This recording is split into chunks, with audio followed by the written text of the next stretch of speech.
एक कंजूस था रोज कथा में जाए, रोज कथा में जाए और वहां महाराज जी बताए दान के बारे में कि दान करने से धन धान्य बढ़ता है, घटता नहीं है। रोज बताए महाराज जी। अब उसको बड़ी दया आई, बोला आज तो मैं भी दान करूंगा, बोला आज दान करके ही आऊंगा। अब इतना बड़ा कंजूस दान करे कैसे। 2 का सिक्का हाथ में रखा, चल दिया कथा सुनने। सिक्का लेकर पहुंचा, कथा प्रारंभ हुई। महाराज जी ने खूब अच्छी कथा सुनाई और जब कथा समाप्त होने लगी तब उसने सोचा दान कर देता हूँ। अब जैसे ही मुट्ठी खोली तो देखता क्या है, इतनी जोर से मुट्ठी बंद कर रखी थी कि मुट्ठी में पूरा पसीना आ गया, पूरा पसीना सिक्के में लगा है। वापस आ गया घर। पत्नी ने पूछा कि दान करने आज गए थे, पुण्य प्राप्त करने गए थे, करके आ गए? बोला अरे कैसे दान करते? जैसे हमने मुट्ठी खोली सोचा कि दान कर देते हैं, वैसे ही देखते क्या है कि सिक्का जो हाथ में बड़े जोर जोर से हो रहा था। जब हमने मुट्ठी खोल कर देखी तो सिक्का हो रहा था। हमको दया आ गई, इसलिए वापस ले आए, नहीं दे पाए। चलिए आप लोग ऐसा नहीं करते हैं, हमको पता है, बहुत अच्छे हैं आप लोग, लेकिन कम से कम ताली और जयकारा तो लगाने दिया कीजिए ना। लगा सकते हैं कि नहीं? नहीं लगा सकते। हाँ बोलिए, या तो क्या बोलिए, क्योंकि आवाज तो निकलेगी नहीं, तो जयकारे में नहीं निकलती है तो उसमें से क्या निकलेगी। कहते हैं संतों का साहित्य और भगवान की कथा बड़ी मुश्किल से प्राप्त करके इतनी आसानी से प्राप्त नहीं होती है। सत्संग, सत्संग अच्छा ही सत्संग है क्या? एक बार ऐसा क्या देखिए, उसमें भी 2 पहलू हैं। प्रत्येक चीज के बताए बिना 2 पहलू होते हैं, जैसे सिक्के के 2 पहलू होते हैं। एक होता है सत्संग, दूसरा होता है कुसंग, जिसने आज तक किसी को नहीं सुना, कुसंग ने आज तक किसी को नहीं सुना। यहाँ तक की मैया कह गई, अभी आगे कथा आएगी, सभी लोग ध्यान से सुनना। मैया कह गई कभी कुसंग ने नहीं सुना। एक बार क्या है, समुद्र बड़े जोर जोर से हो रहा था और किसी ने पूछा कि भाई तुमको क्या दुख है? समुद्र रो रहा है। किसी ने पूछा क्या दुख है तुमको? अरे स्वयं लक्ष्मी तुम्हारी पुत्री है, श्री हरि विष्णु तुम्हारे दामाद है, और तुम स्वयं रत्नों से खजानों से भरे पड़े, फिर तुमको क्या दुख है? रोते रोते कहता है कि बस कुसंग चाहती भले, बस कुसंग चाहती भले,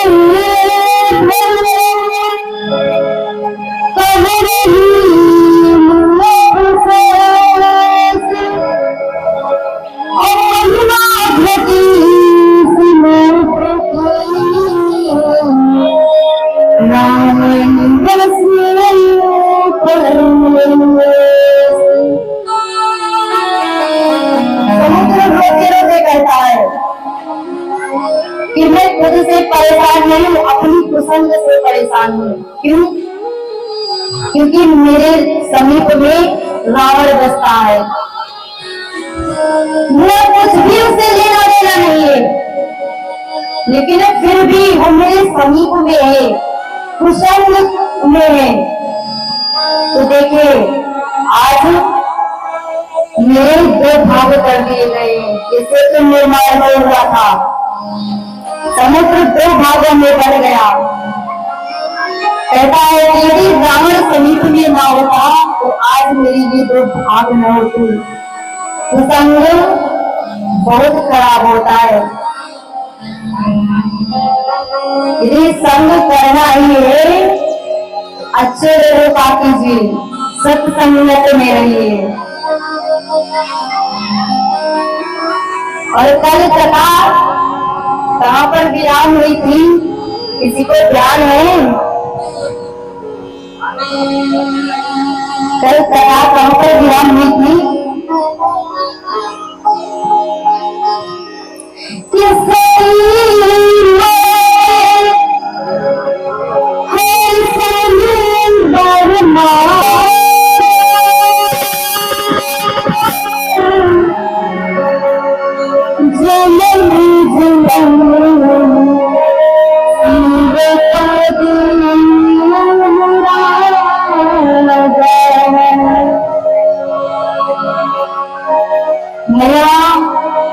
सती ने अपनी देह त्याग दी थी।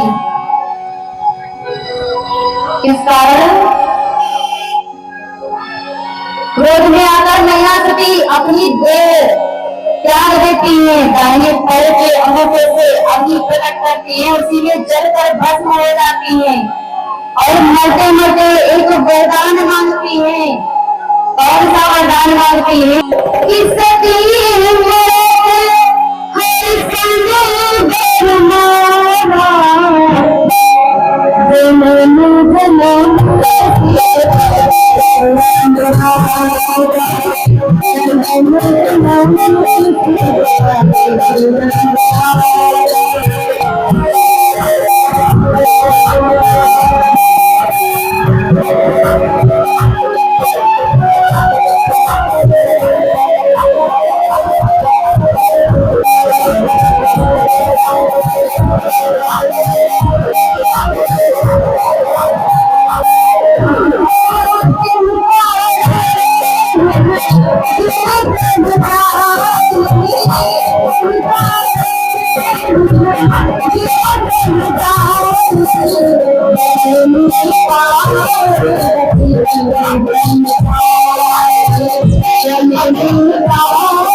सती ने अपनी देह त्यागी और मरते मरते वरदान क्या मांगा कि जन्म जन्म शिव पद अनुरागा, जन्मों जन्म तक मैं शिव की ही अर्धांगिनी बनकर आऊं। मेरा जब भी जन्म हो, जहां भी जन्म हो, शिव जी के साथ में ही प्यारी जाऊं, ऐसा भगवान से वरदान मांगती है। और इधर जब मैया सती अपनी देह त्यागती है तो जो भगवान भोलेनाथ ने घर साथ में भेजे थे, वो घर दौड़ कर जाते हैं भोले बाबा के पास और कहते हैं, भोले बाबा से जाकर बताते हैं जितना यहाँ जो कुछ हुआ है सब बता देते हैं। भोले बाबा हो जाता है। भोले बाबा अपना एक पेश उखाड़ कर रखते हैं, वीरभद्र प्रकट होते हैं जो जाकर सारा यज्ञ विध्वंस कर डालते हैं। भगवान भोले बाबा मैया सती का शरीर अपने हाथों में उठाकर सारी सृष्टि में भ्रमण करने लगते हैं।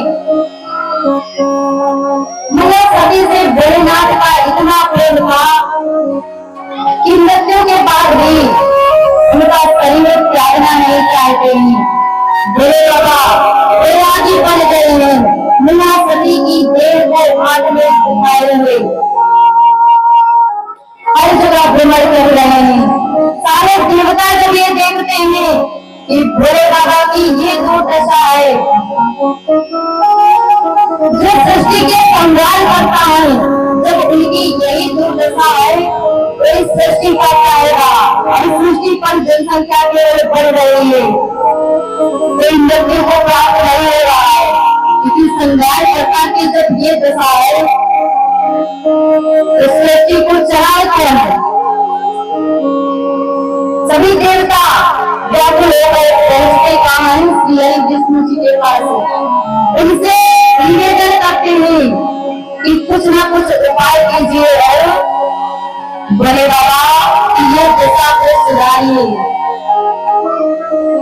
सारे देवताओं की विनती सुनकर श्री हरि भगवान विष्णु अपना सुदर्शन चक्र छोड़ते हैं और मैया सती के पावन खंड हो जाते हैं। और ये पावन जगहों पर अलग अलग करते हैं, जो आज ये पावन शक्तिपीठ के रूप में पूजी जाती है माता, वो मैया सती ही है। और इतना ही नहीं, जो नव दुर्गा का पूजन होता है, कहते हैं मैया पार्वती ही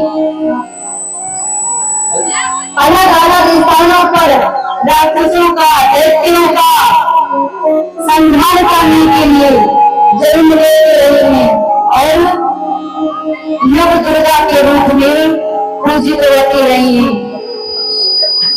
मैया सती भगवान से वरदान मांगती है कि जन्म जन्म शिव पद अनुरागा, जन्म जन्म मुझे शिव की ही पत्नी बनाना। भगवान पूछते हैं क्या तुमको फिर से दक्ष की पुत्री ही बनना है। मैया कहते हैं नहीं नहीं प्रभु, भले ही मुझे किसी पत्थर की पुत्री बना देना, लेकिन दक्ष की पुत्री कभी मत बनाना। मैया के ऐसे वचन सुनकर मैया का जन्म कहाँ होता है, अब राजा हिमांचल के यहाँ,